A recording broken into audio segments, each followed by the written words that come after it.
Why do bass go shallow? It's honestly a really good question, and if you're new to fishing, you'll hear a lot of people saying, hey, the bass have gone deep, the bass have gone shallow, the bass are moving, and it can be kind of confusing. Why do bass move at all? Why do they go deep? Why do they go shallow? Well, in this series of videos that I'm about to make, we're going to discuss all of those different things. But in today's video, I want to talk about why do bass go shallow? Well, there's three main reasons a bass will move up shallow and why they get shallow and why some of them just live in shallow water.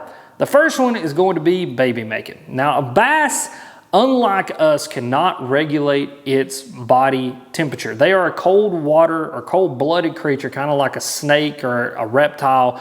Obviously, they're fish, but just like a snake or a reptile or many amphibians, they can't regulate their body temperature. And so they will move up shallow during the spawn because just like the big bass can't regulate their body temperature, the baby bass cannot regulate themselves either. A female bass instinctually knows that her eggs need a certain amount of UV light to actually be able to be viable and to survive to a point of which they hatch out into little fry and then can start doing the bass thing like a bass will, which is absolutely fascinating that a bass knows that and that they can determine by length of day and water temperature that they need to move shallow and start making babies. But it's just a simple fact of it. Those bass instinctually know that.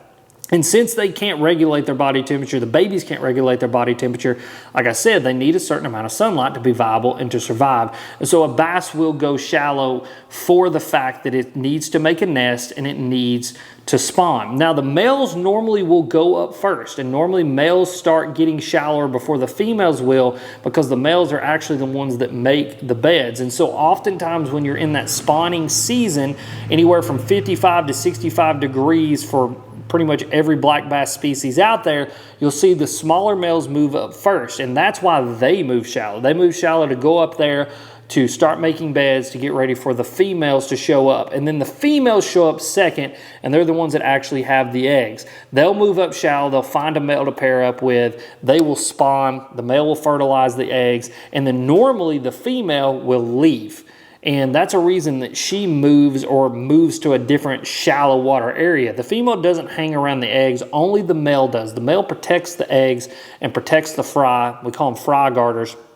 And they will stay shallow, where the female will move off to like the first kind of primary spot before she decides where she's going to spend the rest of her life or even the rest of her season or whatever it is. And so those big female bass will move out like the boat dock posts and the ends of trees and things like that. Now, this could be still really shallow water, but they'll move to a different part of shallow water just because once their job of laying eggs is done, they're done and they leave.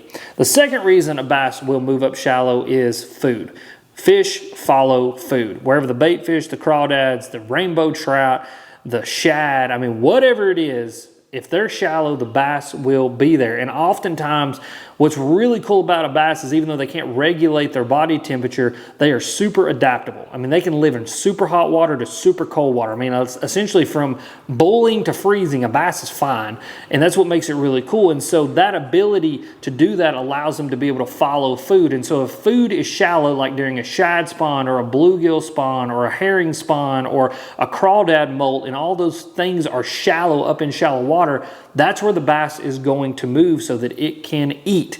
And that's the big thing about bass is its brain is designed to do three things. It's designed to run from things that try to kill it, kill things that it wants to kill, and make babies. And so a bass will move shallow so that it can eat. The third thing a bass will move shallow for is to find more stable water. Just like they'll move deep to find stable water, they'll move shallow to find stable water. So winter and summer, there's two different stabilizations that we'll find there. Like winter, if you have a warm water discharge off a coal plant or a nuclear power plant or something like that near you, bass will move up into those areas to avoid the super cold water because, again, they can't regulate their body temperature, and so they will move themselves into 60, 70 degree water coming out of that warm water discharge to keep themselves warm. There's also just natural groundwater discharges that will do the same thing. Groundwater stays a very stable temperature all year long, and oftentimes you can find fish in the winter in those areas because that water is stable. That's where the bait and the things that they want to eat are going to be, and so they're going to be there as well. And on the flip side of that, they'll do the same thing. Groundwater stays stable. There's cold water discharges coming out of creeks and rivers and different things like that,